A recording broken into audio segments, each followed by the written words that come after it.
How you feeling today, brother? Good, I'm good. Look like you cold. I am cold. It's cold out here today in these Pocono Mountains, huh? Yeah. So tell me some goals about the car for today, man. What are your hopes? Just want to run it, have fun. No real full-on expectations, and Just an A to B pass? A to B, and have fun, you know? So how long have you had the car now in your possession? A week. You've had it for 1 week. Today. I drove it all the way up here. So. You drove it? Wow. So you drove it from another state over, what is it, about an hour and a half? Yeah. Wow. And now you're about to go do pulls. So first pass, you going all in, or you? No. What are you doing first pass? It's probably like 1,400. 1,300 first pass. So the same like as if you're on 93. Yeah. Got it. All right. Well, we look forward to it, man. We look forward to it. We'll be out there watching you, and go fast, go. Yeah, for sure.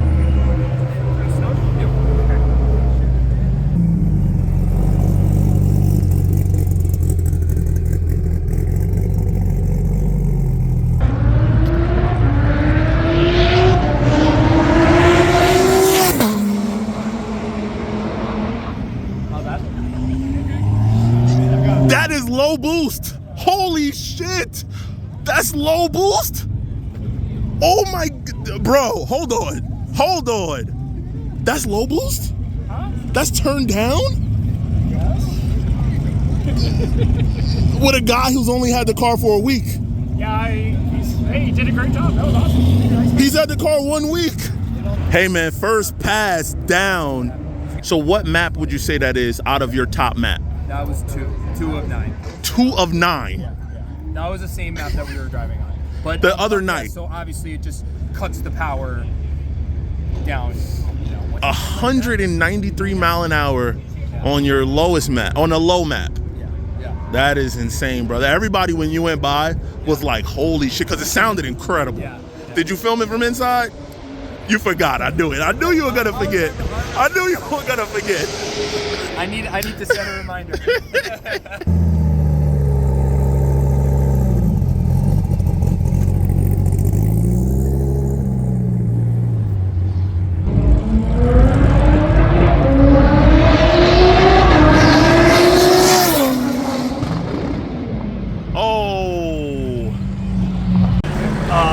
But there's a little bit to be had there if you want to. Yeah. Your 2 to 3, 3 to 4, it's great. We've got nothing to complain about there.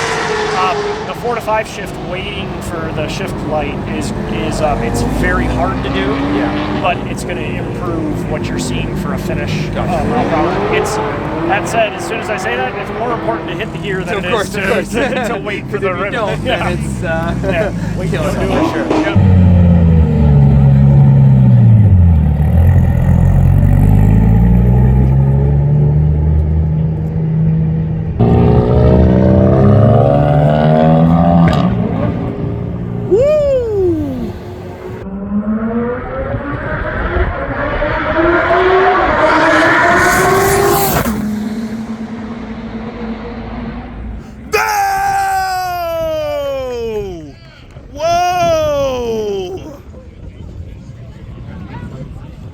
Hey man, thank you for talking him into it.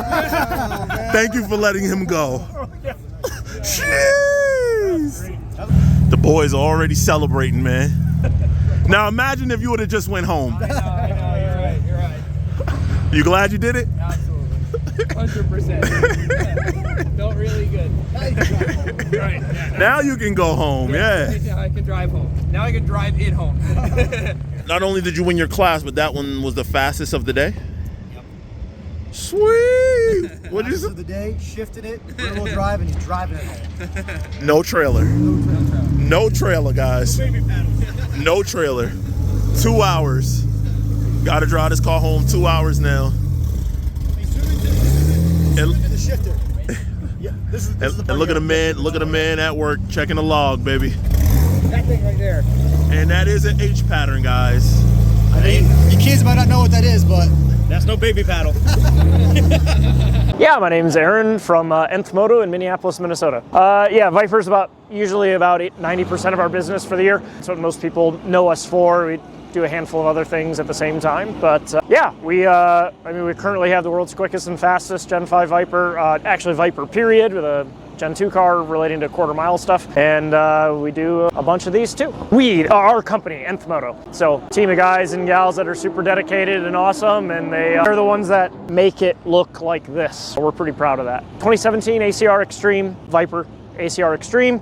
This would have been part of the one-of-one order program package that was done. All of it. So it's a built motor. It's a 9-liter combination. So billet crank, good rods, pistons. We own and operate our own engine machine shop as part of what we do. So we do all our own engine building and machining. And billet intake manifold. It has what we call our Zenith series turbo system on here. Fancy word so people can like relate that it's the bigger stuff. On pump 91 octane, it made, I think it was like 1340 or something like that. On pump 85, it makes, on pump 85, we usually stop them around 1800, 1900 wheel. And then on 1 ethanol R, this one made 2540 or 2560, something like that. So twin turbo car, Motec M190 ECU, it's full flex fuel. Our billet H pattern gear set for the transmission, so still a TR60 60 based 6-speed transmission with our full gear set in there. So clutchless upshifts, lots of fun with that. It's got our good suspension, rear diff, I don't know, most of all the goodies. Yeah, we call it a Zenith series. So our company name Nth, like a play on math, to the nth degree type thing. We kind of keep tying into those things. So our lower level stuff would be called the Delta, as a play on, you know, the distance or the, you know, difference between A and B on that. Zenith being more of a pinnacle position and that highlight layout. This is about as radical as we like to get on these cars if they're going to genuinely be used as a real car still and not just an event specific car. Case in point, you know, Chris drove this thing here today from I don't know how far away, 2 hours. Yeah, so they're great. It's walking the line of radical but usable type scenario. So they drive really nice. They cruise down the road great. Really don't do anything that obnoxiously different than stock except go really, really fast. So a lot of that comes into kind of our company ethos. Like we like to look at this as a complete, you know, we like to use the term like total engine system, right? It has to all work together nicely. The gear ratios have to be thought about based on what is the turbo sizing going to be like. How does that play with the cam? Do you have enough intercooler to sustain that? You know, I mean, the list keeps going down and down, but the reality is like you need a lot of those systems to all work in harmony. Is the idea of like maybe they all are working around 70 or 80% capacity to make 2500. If one part of the car is working at 120%, but one's working at 50, well, it doesn't work out that well, right?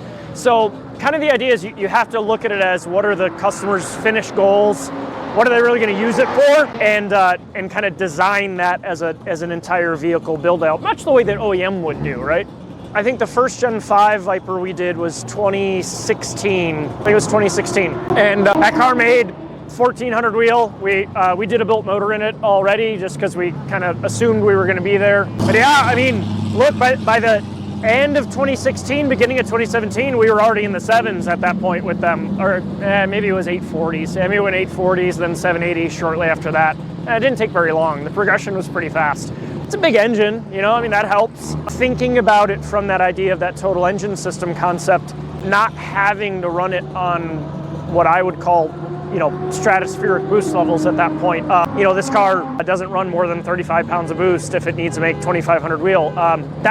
That number might sound, I mean, to some people might sound high, some people it might not, right? Like, because there's a lot of people nowadays, you talk to the, you know, smaller displacement type combinations, it's not unheard of to see 40, 50, 60, 70 pounds of boost nowadays. Having a turbo system that works in that pressure range at that system layout, that's what's really important to keep the longevity of it. I mean, you keep finding the next weakest link of what you need to do and go forward. The Achilles heel to Viper has always been driveline. It's never been making power. Making power is easy. Making power live is not as easy, but yeah, the designing the driveline to handle it, that's been always kind of the next evolutionary step of like how much farther can you go with these cars. I think the really cool thing for Viper as a community and the customer base for that is that the companies that are out there doing it really have a pretty different way of going about accomplishing it. And some ways probably speak to some customers and others to others. So For us, a lot of people that find their way to Nth Moto tend to be really keyed into the, they really like the details, they really like I'd maybe say like an engineering-based mindset of the approach to the car, and that doesn't make it right or wrong, it's just like that's what kind of calls to them as a character at that point. You know, they really take it to heart. I mean, these things are like a part of them when they leave. You know, we get really attached to it. When it's time to come to final assembly, there's hundreds and hundreds of hours put into just reassembling the car. After it's already been together and apart several times throughout the fab process and all of that, you have to be really dedicated to want to put that kind of effort into it, and our team is that. They are very dedicated. I'm very appreciative of that. Our customers are appreciative of that, and our customers see that in the way the cars are put together. And that's usually what I see what tends to bring people towards us.